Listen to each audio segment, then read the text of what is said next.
Hello students our next topic हम unit third start कर रहे हैं क्यूइंग थ्योरी। इसको हम वेटिंग लाइन मॉडल भी बोलते हैं। सबसे पहले हम इसका बेसिक सीखेंगे कि क्या होती है क्यू, क्या होती है आपकी वेटिंग लाइन, क्या होती है। उसके बाद हम आगे चलते चलेंगे।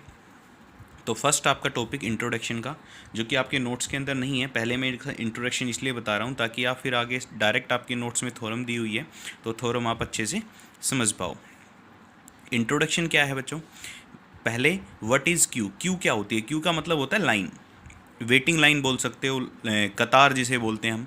तो हम पहले एक एग्जांपल से समझते हैं। वेरी इजी एग्जांपल है। देखो, कहीं भी हम बाहर जाते हैं मॉल में, सिनेमा के अंदर, तो हम देखेंगे वहाँ पे हम किसी फिल्म की टिकट के लिए एक लाइन लगाते हैं,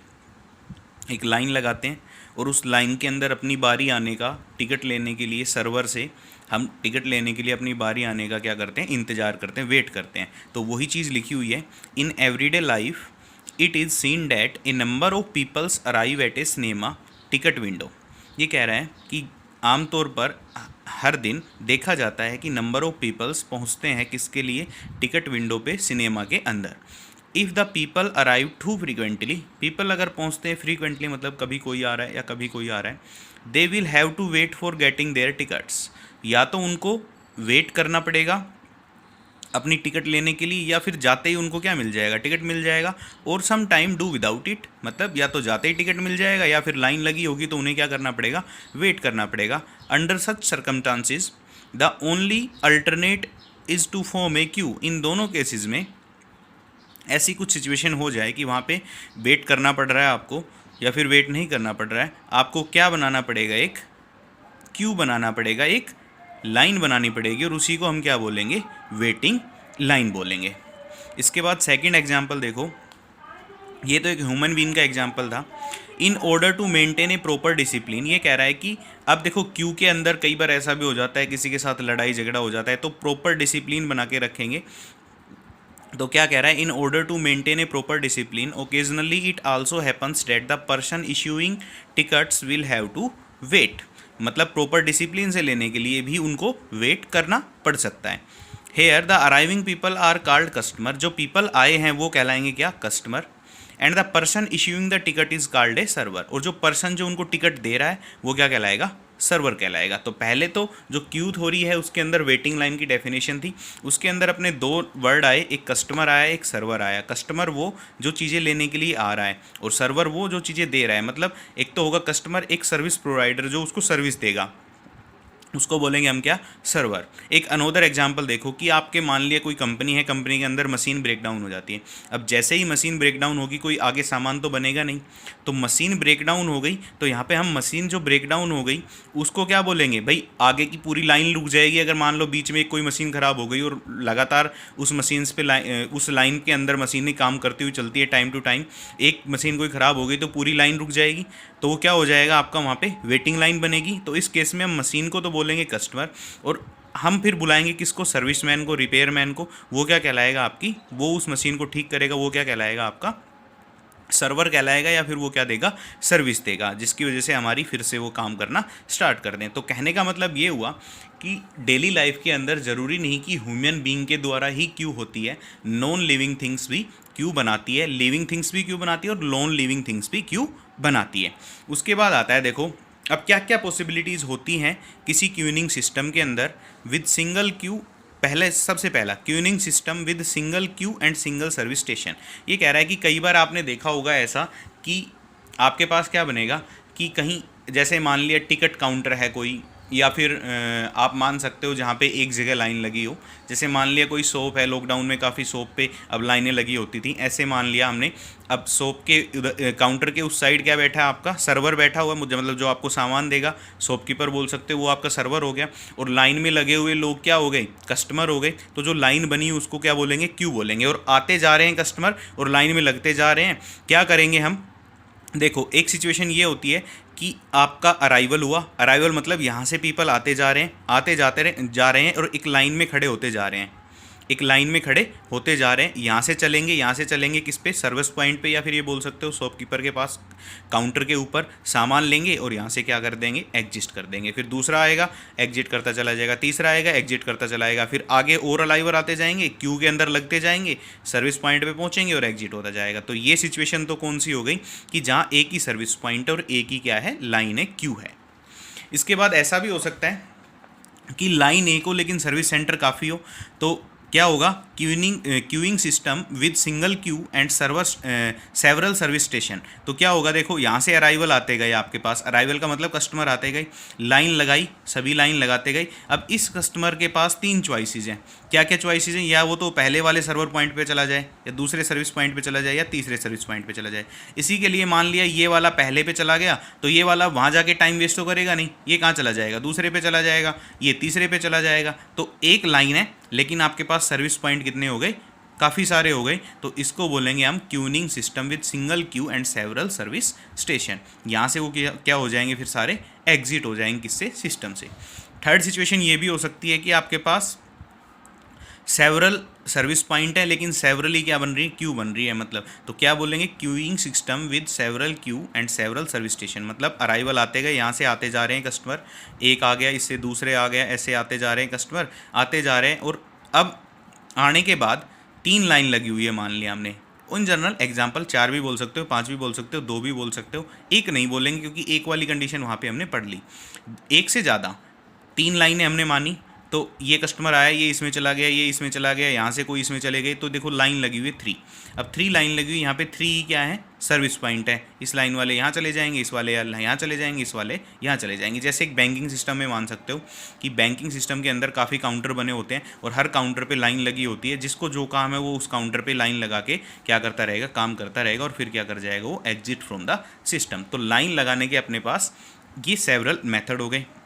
एक अगला भी है, कई बार हम देखते हैं कि कई जगह ऐसा होता है, अराइवल आया, एक सर्विस स्टेशन गया, एक सर्विस सेंटर पे जाने के बाद उसको या तो दूसरे पे जाना होता है या तीसरे पे जाना होता है। जैसे बैंक में बोल देते हैं कई बार, अब आप उस काउंटर से वो करा के लाओ, साइन करा के लाओ, उस काउंटर पे कोड बता के आओ। तो ये सारी चीज़ें करता है। तो अराइवल्स आए, सर्विस सेंटर गए, सर्विस सेंटर 1 पे गए, 1 वाले ने कहा या तो आप 2 पे जाओ पहले या 3 पे जाओ, तो वो 3 पे भी जा सकता है, वो 2 पे भी जा सकता है। 2 पे जाने के बाद भी उसको बोल सकते हैं या तो आप 3 पे जाओ, मतलब या फिर 5 पे जाओ। तो 5 पे जाने के लिए वो क्या करेगा, सर्विस सेंटर यहाँ से आया, यहाँ से आके वो सेंटर 4 पे आके 5 पे चला जाएगा। मतलब जो उसको बोला जाएगा वैसे ही वो करेगा। तो इसको बोलेंगे machine shop as a complex queue, कि एक कॉम्प्लेक्स क्यू बनी हुई है कि उसको डिफरेंट सेंटर पे क्या हो सकता है, काम हो सकता है, बाहर क्या चला जाएगा, फिर वो काम करके अपना डिपार्चर, मतलब उसको बोल दे कि 1 और 2 पे काम है तो 1 2 पे काम करेगा, सीधा निकल जाएगा। या उसको बोल दें कि आपको 1 3 और 5 पे काम है तो 1 पे जाएगा, फिर 3 पे जाएगा, फिर 5 पे, और यहाँ से क्या चला जाएगा, बाहर निकल जाएगा। तो ये एक कंडीशन हो गई जिसके अंदर एक कॉम्प्लेक्स क्यू बनी हुई है। कॉम्प्लेक्स क्यू का मतलब आप समझ ही गए होंगे। कॉम्प्लेक्स मतलब एक विचित्र सी चीज की क्यू बनी है। मतलब ऐसे नहीं बोल सकते कि एक लाइन है, 2 लाइन है, मतलब आपको जितना काम करना पड़ेगा उतने ही सेंटर्स पे आपको क्या करना पड़ेगा, जाना पड़ेगा। नेक्स्ट आपका आता है what is queuing system. Queuing system क्या होता है, एक Q system can be completely described bye, अब कुछ स्टेप्स हैं क्यू सिस्टम के अंदर, उनके द्वारा ही डिस्क्राइब किया जाता है। जैसे फर्स्ट स्टेप होता है द इनपुट, या फिर इसको बोल सकते हो अराइवल पैटर्न।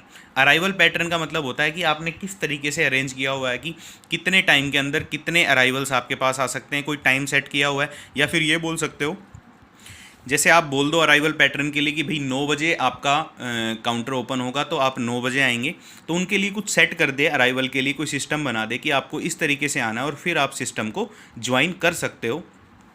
तो वहाँ पे ऐसे भी केस हो सकते हैं कि कस्टमर कई बार ऐसे भी होते हैं कि एक साथ 3 कस्टमर आ गए, फिर काफ़ी देर तक नहीं आए, फिर 5 आ गए, फिर नहीं आए, या फिर एक भी नहीं आया। तो ऐसी सिचुएशंस वहाँ पे बनती रहती हैं। तो इनको बोलेंगे हम क्या, अराइवल पैटर्न। तो पहला सिस्टम तो क्यू का वही है कि इस पैटर्न के द्वारा ही आपकी क्यू बनती है। दूसरा कह रहा था सर्विस मैकेनिज्म और सर्विस पैटर्न। सर्विस पैटर्न किस तरीके से है कि मान लिया एक कस्टमर, आपके पास 3 काउंटर बोल रखे हैं, एक पे तो आपको 3 मिनट वेट करना पड़ रहा है, एक पे आपको 1 मिनट वेट करना पड़ रहा है। तो अलग अलग काउंटर के अलग अलग सर्विस पैटर्न, या फिर एक ही काउंटर है और एक ही क्यू है आपके पास, तब भी क्या है कि आपको इस एक कस्टमर को कितना काम हो सकता है, एक कस्टमर के लिए कितना टाइम लग सकता है, वो सारा मैकेनिज्म सर्विस मैकेनिज्म में आ गया। सी पार्ट होता है द क्यू डिसिप्लिन। अब क्यू डिसिप्लिन का मतलब लाइन को डिसिप्लिन में रखना। जो क्यू सिस्टम है उसके अंदर क्या क्या चीज़ें हैं वो सारी बता रहे हैं। पहला आया अराइवल पैटर्न, दूसरा आया सर्विस मैकेनिज्म, तीसरा क्यू डिसिप्लिन। क्यू डिसिप्लिन अब दो तीन तरीके से हो सकता है, उसके अंदर 3 केस है, मैं फर्स्ट केस लिख रहा हूँ। फर्स्ट केस आता है FCFS, मतलब फर्स्ट कम फर्स्ट सर्व। मतलब क्या आएगा कि कोई कस्टमर पहले आया और उसका पहले काम हुआ और वो चला गया। दूसरा कह रहा है लास्ट कम फर्स्ट सर्व, कह रहा है कोई बाद में आया और उसका पहले काम करके भेज दिया, इस तरीके के भी हो सकते हैं। या फिर तीसरा कह रहा है SIRO, मतलब सर्विस इन रैंडम ऑर्डर, मतलब ऐसे कि कोई मान लिया लाइन लगी हुई, बीच में से कोई आ गया, किसी की जान पहचान भी हो सकती है, या वैसे भी किसी को इमरजेंसी भी हो सकती है, किसी की प्रायोरिटी है पहले काम कराना, तो बीच में से जाएगा, पहले काम करा के फिर क्या हो जाएगा, सिस्टम से आउट हो जाएगा। तो ये हो गया क्यू डिसिप्लिन। उसके बाद आता है कस्टमर बिहेवियर। कस्टमर बिहेवियर क्या है? कस्टमर बिहेवियर 4 वे के अंदर हो सकता है। कस्टमर बिहेवियर मतलब कस्टमर किस तरीके से बिहेव करता है वहाँ पे सेंटर के ऊपर, किसी भी सर्विस सेंटर के ऊपर। तो सबसे पहले वो करता है बार्किंग। बार्किंग में क्या होता है कि कस्टमर कई बार आता है और देखता है कि बहुत लंबी लाइन लगी हुई है, तो जैसे ही कस्टमर आया उसने सोचा यार इतनी लंबी लाइन लगी हुई है, 5 बजे काउंटर बंद हो जाएगा शाम को, तो क्या पता मेरा नंबर आए ना आए, वो क्यू छोड़ के चला जाएगा। वो कह देगा कि मैं अब और ज़्यादा वेट नहीं कर सकता, या फिर वहाँ पे वेटिंग स्पेस ना हो तो वो आप वापस से वहाँ से क्या हो जाएगा, आउट हो जाएगा। तो इस तरीके के भी कस्टमर होते हैं। तो एक customer may leave the queue because the queue is too long and he is no time to wait, और या फिर ऐसा हो सकता है there is no sufficient waiting space. तो दूसरा कह रहा है रिनेगिंग। रिनेगिंग क्या होता है? This occurs when a waiting customer leave the queue due to impatience. ये कह रहा है कि एक कस्टमर कोई है जो वेटिंग लाइन में लगा हुआ है और वो इम्पेशेंस, उसके अंदर पेशेंस नहीं है, और फिर वो कह दे कि यार मैं इतनी देर नहीं लग सकता, तो वो क्या करेगा, उसको वेटिंग लाइन में लगने के बाद उसने अपना टाइम दिया वहाँ पे, पहले में तो क्या था वो देख के ही चला गया, दूसरे वाले में वो वेटिंग लाइन में लगा हुआ था, लगने के बाद उसने क्या किया, उसको छोड़ दिया ड्यू टू इम्पेशेंस। तो वो कैसा कहलाएगा? रिनेगिंग। तीसरा कह रहा है प्रायोरिटीज़। प्रायोरिटीज़ में क्या आएगा? In certain application some customer are served before other regardless of their order of arrival. मतलब कुछ कई बार ऐसी कंडीशंस आ जाती हैं कि बीच में से किसी को बुला के उसकी पहले अगर प्रायोरिटी है, उसको कहीं काम है, कोई इमरजेंसी है, तो उसको पहले बुला के उसकी सर्विस दी जाती है, उसको भेज दिया जाता है। उसके बाद आता है जोकिंग। जोकिंग का क्या मतलब है? जोकिंग का मतलब यहाँ से समझना आप कि जैसे ये वाली सिचुएशन है कि जहाँ पे सेवरल क्यू और सेवरल सर्विस स्टेशन है, तो क्या करेगा, यहाँ से कस्टमर देखेगा कि यार थर्ड वाले काउंटर पे तो काम बहुत फास्ट हो रहा है, वो यहाँ से जाएगा और थर्ड वाली क्यू में लग जाएगा। या फिर उसको लगेगा कि नहीं यार यहाँ फर्स्ट वाले काउंटर पे तो काम चल ही नहीं रहा है, आधे घंटे में एक कस्टमर निपट रहा है, तो वो सेकेंड वाले पे चांस रहेंगे, उसके थर्ड वाले पे। तो मतलब वो एक लाइन छोड़ के दूसरी वाली लाइन के अंदर जाता रहेगा जल्दी काम कराने के लिए। या फिर कोई अगर मान लो यहाँ पे उसकी कोई जान पहचान का है, उससे काम जल्दी निकलवा सकता है, तो वो भी क्या करेगा, फिर वो थर्ड लाइन के अंदर चला जाएगा। ऐसे भी कस्टमर होते हैं, तो उनको बोलोगे आप क्या? जोकिंग। कस्टमर में jockey from one waiting line to another, एक लाइन से वो दूसरी लाइन के अंदर जाता रहेगा। उसके बाद आता है ये आपके पास जो क्यू सिस्टम था उसके हमने कितने पार्ट कर लिए? ए अराइवल पैटर्न, बी उसके बाद सर्विस मैकेनिज्म, सी था क्यू डिसिप्लिन। क्यू डिसिप्लिन के 3 पार्ट थे। उसके बाद D customer behaviour. Customer behaviour के 4 पार्ट थे। उसके बाद आता है ई। ई क्या है? Size of population. Size of population क्या कह रहा है कि the collection of potential customer में बी वेरी लार्ज। ये कह रहा है कि जब हम कई बार ऐसा होता है कि कस्टमर बहुत सारे लगे हुए हैं लाइन में, तो या तो वो वेरी लार्ज हो सकता है या फिर मॉडरेट साइज़ का, मतलब एक मीडियम साइज़ का भी हो सकता है। तो हम क्या करेंगे इन टर्म्स ऑफ, मतलब ऐसा हो जाए कि जहाँ पे 24/7 सर्विसेज चलती है, कस्टमर आते जा रहे हैं, होता जा रहा है उनका काम, और वो सिस्टम से आउट होते चले जा रहे हैं, मतलब वो ऐसा काम कर रहे हैं। तो उनको हम एक सिचुएशन यहाँ पे हम अप्लीकेबल करते हैं, कौन सा, कि आपके पास इनफाइनाइट पॉपुलेशन भी हो सकती है। तो हम क्या करेंगे, the assumption of infinite population is very convent for analysing A Q model. तो ये कह रहा है कि मान लिया कम कस्टमर है तो फाइनाइट पॉपुलेशन भी बोलेंगे। ये सिर्फ यहाँ पे अजम्पशन है, वैसे इनफाइनाइट कस्टमर कभी होते नहीं हैं क्योंकि सारे काउंटिंग के ही होंगे, लेकिन आते जा रहे हैं और काम करवाते चलते जा रहे हैं, तो लाइन लगती नहीं है, तो इसलिए वहाँ पे हम बोल सकते हैं इनफाइनाइट पॉपुलेशन। उसके बाद आता है maximum length of A Q. Maximum length of A Q का मतलब है कि कितनी लेंथ हम कर सकते हैं। इसका मतलब एक एग्जांपल से समझते हैं। जैसे मान लिया एक डॉक्टर है, एक डॉक्टर ने अपॉइंट किया है, वो ऑनलाइन मरीजों के साथ कंसल्ट करता है, जो भी पेशेंट है उनके साथ कंसल्ट करता है। तो उसका टाइम है कि वो एक दिन में 150 कस्टमर को ही क्या करेगा, वो देखेगा या फिर वो चेक करेगा, उसकी अपॉइंटमेंट लेगा, सिर्फ 150 कस्टमर की अपॉइंटमेंट लेगा, तो कई बार लाइन क्या होती है, लाइन चली जाती है टू लार्ज। टू लार्ज मतलब वो मान लिया वहाँ पे 300 कस्टमर की लाइन लग गई, 350 की लग गई, लेकिन उसका फिक्स है, वो कितने पेशेंट को ही देखेगा, 150 को देखेगा, बाकी को क्या करना पड़ेगा, बिना देखे ही वापस अपने बिना दिखाए डॉक्टर से वापस क्या जाना पड़ेगा, घर जाना पड़ेगा। तो उसने डिसाइड कर दिया कि मैक्सिमम लेंथ ऑफ क्यू क्या हो सकती है, सिर्फ 150 हो सकती है। तो ये कब होगा कि समटाइम्स आपके पास फाइनाइट नंबर ऑफ कस्टमर को अलाउ किया हो सिस्टम के पास जाने के लिए, लेकिन लाइन इतनी हो कि वो फाइनाइट भी हो सकते हैं और फाइनाइट नहीं भी हो सकते हैं। तो इस केस में हाफ या फिर उससे ज़्यादा या फिर उससे कम कस्टमर्स को वापस भी जाना पड़ सकता है बिना सर्विस प्रोवाइड किया है। तो इसके लिए होता है maximum length of A Q. तो ये आपके पास इसके 6 पार्ट दिए हुए हैं किसी भी क्यूनिंग सिस्टम को डिस्क्राइब करने के लिए। अब उसके बाद आता है नेक्स्ट क्यूनिंग प्रॉब्लम। क्यूनिंग प्रॉब्लम क्या है? क्यूइंग प्रॉब्लम है first probability distribution of queue length. देखो इसके अंदर कुछ प्रॉब्लम्स भी आती हैं, प्रॉब्लम किस टाइप की होंगी वो अब हम सीखते हैं। फर्स्ट क्या होता है आपका probability distribution of queue length, जैसे when the nature of probability distribution of the arrival and the service pattern is given. ये कह रहा है कि जब आपके पास एक प्रोबेबिलिटी डिस्ट्रीब्यूशन दिया हुआ है किसका, अराइवल का मतलब कस्टमर आने का, और सर्विस पैटर्न कस्टमर को कैसी सर्विस दी जा रही है वो सब गिवन है। उसके बाद क्या होता है the probability distribution of queue length obtain. उसके बाद हम प्रोबेबिलिटी डिस्ट्रीब्यूशन निकाल सकते हैं, ये दोनों दिए हुए हैं, कस्टमर का भी दिया हुआ और सर्विस देने वाले का भी दिया हुआ है, तो दोनों से हम क्या निकाल सकते हैं, प्रोबेबिलिटी डिस्ट्रीब्यूशन निकाल सकते हैं क्यू लेंथ का। लेकिन कई बार ऐसा हो जाता है कि हमें तब भी प्रोबेबिलिटी डिस्ट्रीब्यूशन निकालना पड़ता है जब वहाँ पे कोई क्यू नहीं होती, मतलब कोई भी लाइन नहीं होती, तब भी हम क्या करते हैं, प्रोबेबिलिटी डिस्ट्रीब्यूशन मानते हैं। तो ये क्या है, इसकी एक प्रॉब्लम है।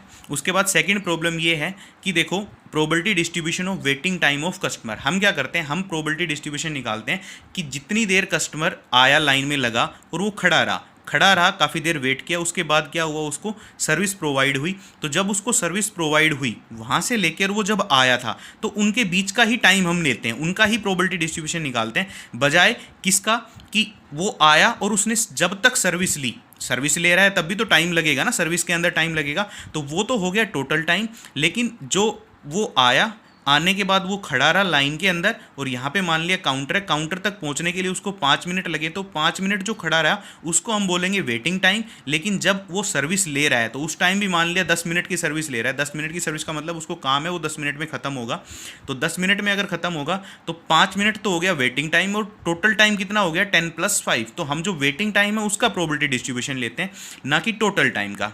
तो ये भी कुछ परेशानी है कि उसका टाइम जो लॉस हुआ है वो तो कंप्लीट 15 मिनट्स हुआ, लेकिन यहाँ पे लिया जाएगा कितना, 5, जितना उसने वेट किया सिर्फ उसका। उसके बाद कहता है द बिजी पीरियड डिस्ट्रीब्यूशन। ये क्या है, बिजी पीरियड डिस्ट्रीब्यूशन के अंदर ये है कि मान लिया हम गए किसी सर्विस स्टेशन के अंदर, मान लिया हम मोबाइल सर्विस करवाने गए हैं, मोबाइल सर्विस करवाने गए और जाते ही देखा कि वहाँ पे जो सर्विस प्रोवाइडर है वो फ्री बैठा है, और हम गए, जाते ही उसने क्या कर दिया, हमारा काम किया। हमारा काम करने के बाद हमने देखा कि आगे पीछे और 1-2 कस्टमर आ गए, उनका काम किया, काम करते ही हम जैसे बाहर जाने लगे, देखे तो आगे कोई कस्टमर नहीं है, तो वो फ्री होके बैठ गया। तो जो उसने हमारा काम स्टार्ट किया और जब तक उसने 2-3 कस्टमर थे तब तक जो काम किया, वो टाइम क्या कहलाएगा, आपका बिजी पीरियड। लेकिन यहाँ पे आइडियल पीरियड की भी बात आ जाती है कि भाई अब मान लिया उसकी 12 घंटे की ड्यूटी है, 12 घंटे में से उसने सिर्फ 6 घंटे या 8 घंटे ही कस्टमर को देखा है, तो जो 4 घंटे का टाइम हो गया उसके अंदर वो फ्री रहा है, तो वो क्या कहलाएगा, आपका आइडियल पीरियड कहलाएगा, जब एक भी कस्टमर प्रेजेंट नहीं होंगे सिस्टम की। ये भी आपकी एक प्रॉब्लम है क्योंकि हम डिस्ट्रीब्यूशन लेते हैं किसका, बिजी पीरियड का। तो ये थी कुछ क्यूनिंग प्रॉब्लम्स आपके पास। नेक्स्ट आता है, नेक्स्ट आपके पास आएगा transient and steady state. Transient and steady state क्या होता है, ट्रांजिएंट स्टेट होते हैं कि जब आपके पास कोई भी आपके पास कोई सिस्टम है जो उसकी ऑपरेटिंग कैरेक्टरिस्टिक है या फिर बिहेवियर है वो क्या हो जाए, डिपेंडेंट ऑफ टाइम, टाइम पे डिपेंड करे, तो उसको बोलेंगे हम ट्रांजिशन स्टेट। और स्टडी स्टेट बोलेंगे कि हम अपना मोबाइल रिपेयर कराने गए और वो जाते ही बोल दे भाई आप 5 दिन 10 दिन, वो जितने दिन लेना चाहे उतने दिन ले ले, लेकिन उसको ठीक कर दे, मतलब इंडिपेंडेंट ऑफ टाइम हो गया, तो वो क्या कहलाएगी, आपकी स्टडी स्टेट कहलाएगी। जैसे let P&T denotes the probability that there are n units in the system at time t। मतलब हमने मान लिया प्रोबेबिलिटी P&T क्या है, n यूनिट्स हैं, मतलब n कस्टमर है आपके पास किसी सिस्टम के ऊपर टाइम t के अंदर। In fact the change of P&T with respect to t किसके इक्वल हो जाएगा, डेरिवेटिव ले लेंगे dP&T/dt और इसको डिनोट कर सकते हैं P&t से। It remains same as the time. अब देखो जब स्टडी स्टेट है तो हमें टाइम से कोई मतलब ही नहीं है, चाहे टाइम 10 दिन लगे, चाहे 15 लगे, चाहे 20 लगे, चाहे 25 लगे, मतलब जब हम t को इन्फिनिटी करेंगे तब भी ये सेम ही रहना है। तो क्या हो जाएगा, limit t tends to infinity P&T किसके इक्वल हो गया, Pn independent of time. Limit n t tends to infinity, यहाँ पे लिखेंगे जो dPn/dt, चेंज इन टाइम जो आएगा dPn/dt, क्योंकि t तो क्या है आपका इंडिपेंडेंट ऑफ टाइम है, तो t हटा देंगे तो कितना आ गया dPn/dt। यहाँ से जैसे ही limit t tends to infinity करेंगे तो क्या आ जाएगा, इसको लिख सकते हो P-NT, ये किसके इक्वल आ गया, 0 के इक्वल आ गया। तो टाइम पे डिपेंडेंट नहीं करता, ऐसी स्टेट को हम क्या बोलेंगे, स्टडी स्टेट। उसके बाद कुछ नोटेशंस आती हैं, जो नोटेशंस हमारी थ्योरम्स के अंदर यूज होगी, तो मैं उन नोटेशंस को एक बार कवर करता हूँ। A list of symbols unless otherwise stated the following symbols and terminology will use henceforth in connection with the tuning model. कुछ यूज़ होंगी, क्या क्या, एन आपका होता है number of unit in the system, मतलब कितने कस्टमर आए हैं सिस्टम के ऊपर। P&T कहलाएगा transient state probability with exactly n calling units are in tuning time at t, मतलब probability distribution of n units at time t। En कहलाएगा capital En जहाँ लिखा होगा इसका मतलब होगा the state in which there are n calling units in system. इसके बाद Pn कहलाएगा steady state probability of having n unit in the system. Lambda n कहलाएगा mean arrival rate, expected number of arrival per unit time, कितने expected number of कितने customer आ रहे हैं per unit time के अंदर of customers when n units present in the system, जब n units आपके system के अंदर हैं। मान लिया आपने फिक्स कर दिया कि 50 आपके पास पीस हैं जो आप किसी को दे सकते हैं, मतलब सर्विस प्रोवाइड कर सकते हैं, और आपके पास कस्टमर आ रहे हैं, तो आप देखोगे कि एक यूनिट के एक टाइम पर यूनिट टाइम के अंदर कितने कस्टमर आपके पास आ रहे हैं। म्यू एन क्या कहलाएगा, मीन सर्विस रेट, मतलब कि पर यूनिट टाइम के अंदर आप कितनी सर्विस प्रोवाइड करा रहे हैं जब आपके पास n यूनिट है। लैम्डा कहलाएगा mean arrival rate when lambda n is constant for all n। Mean arrival rate. Mu कहलाएगा मीन सर्विस रेट। उसके बाद एस होता है number of parallel service station, की आपके पास कितने पैरेलल सर्विस स्टेशन दिए गए हैं। रो कहलाता है लैम्डा बाई म्यू एस, मतलब ट्रैफिक इंटेंसिटी और utilization factor for service facility that is the expected fraction of time the service are busy. उसके बाद फाई टी एन कहलाता है probability of n service in time t. Line length और queue size number of customer in the queuing. Queue length कहलाएगी line length और queue size minus number of units being served. Queue length देखो, line length और Q length में क्या फ़र्क है, ये क्यू साइज और क्यू लेंथ ये कहलाएगा number of customer in queuing system, और क्यू लेंथ क्या है, लाइन लेंथ और queue size minus number of units being served, मतलब कि कितने सर्व किए जा चुके हैं, यूनिट जो जा चुके हैं वो घटा देंगे तो बच जाएगी, वो क्या बचेगी आपकी क्यू लेंथ बचेगी। टोटल नंबर ऑफ कस्टमर जितने भी हैं वो क्यूनिंग सिस्टम के, वो कहलाएंगे आपके पास लाइन लेंथ। और क्यू लेंथ होती है क्या, मान लिया तीनों ने सर्विस ले ली, आपके पास 10 कस्टमर है, 3 ने सर्विस ले ली, तो अब क्यू लेंथ कितनी बची, सिर्फ 7 बची। ये क्या है, sigh of W probability density function PDF of waiting time in the system. LS कहलाएगा expected line length, expected number of customer in the system. LQ कहलाएगा expected Q length, expected number of customer in the Q.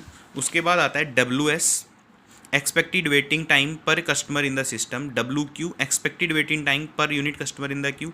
W/W greater than 0 expected waiting time of a customer who has to wait। LL greater than 0 expected length of non-empty queue, expected number of customer in the queue when there is a queue। PW greater than 0 मतलब probability of a customer having for wait for service। NR क्या कहलाएगा, binomial coefficient. NR को आप NCR से note कर सकते हो, ये फॉर्मूला आपको पता है।